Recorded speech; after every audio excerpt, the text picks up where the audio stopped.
કેમ છો મિત્રો? હું છું ડોક્ટર તરુણ બેંકર અને આપણે વાત કરી રહ્યા છીએ ગુજરાતી સિનેમાની.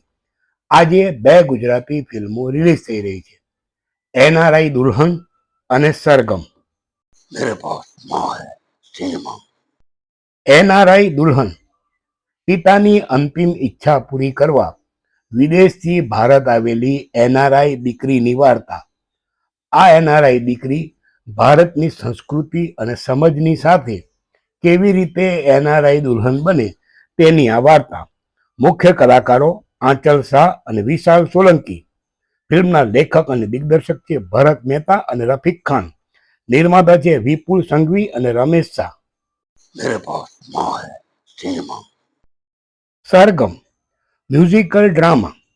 મ્યુઝિકના ટેલેન્ટને પૂર્ણ કરવા અગ્રેસર યુવાનના જીવનમાં જ્યારે સંબંધો અને પરિવારની અપેક્ષા આવે ત્યારે શું થાય તેની આ વાર્તા. મુખ્ય કલાકારો હર્ષલ માકડ અને શ્રી માંડવિયા. દિગ્દર્શક છે Nilesh Chovatiya. You are watching Apunka Adda. હવે ગત સપ્તાહે રિલીઝ ગુજરાતી ફિલ્મોના બોક્સ ઓફિસ કલેક્શનની વાત.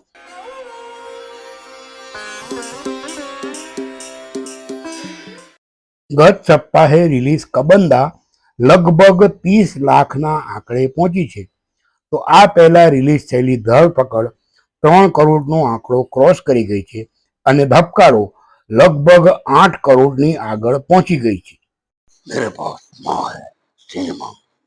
ગુજરાતી સિનેમા અંગે મારા મનની વાત.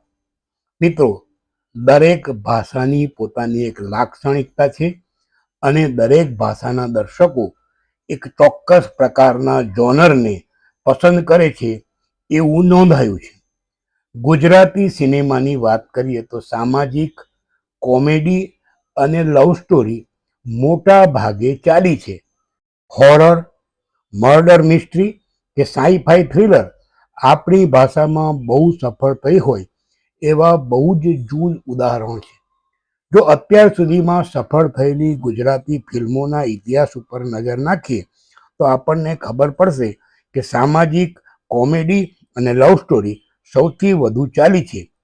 તેવા સમયે એક વાત સ્પષ્ટ થાય છે કે જ્યારે પણ કોઈ નિર્માતા, અને ખાસ કરીને પહેલી વાર આવતા નિર્માતા હોય અથવા તો એમને ફિલ્મ નિર્માણનો અનુભવ ન હોય તેવા નિર્માતા જ્યારે ગુજરાતી સિનેમામાં પ્રવેશ કરે ત્યારે તેમણે ફિલ્મના જોનર અંગે ખૂબ કાળજીપૂર્વક મનન, ચિંતન, અધ્યયન કરવું જરૂર છે. ઘણીવાર એવું બને કે કોઈ દિગ્દર્શક અમુક પ્રકારના જોનરનો વિશેષ આગ્રહ રાખતો હોય તેવા સમયે પણ નિર્માતાએ આ વિષય અંગે જરૂરી ચકાસણી, સંશોધન અને માહિતી મેળવવી અત્યંત આવશ્યક છે. ગુજરાતી સિનેમાની વાતનો આજનો એપિસોડ પૂરો કરતા પહેલા ફરી એકવાર કહીશ, મારી પાસે માં છે સિનેમા.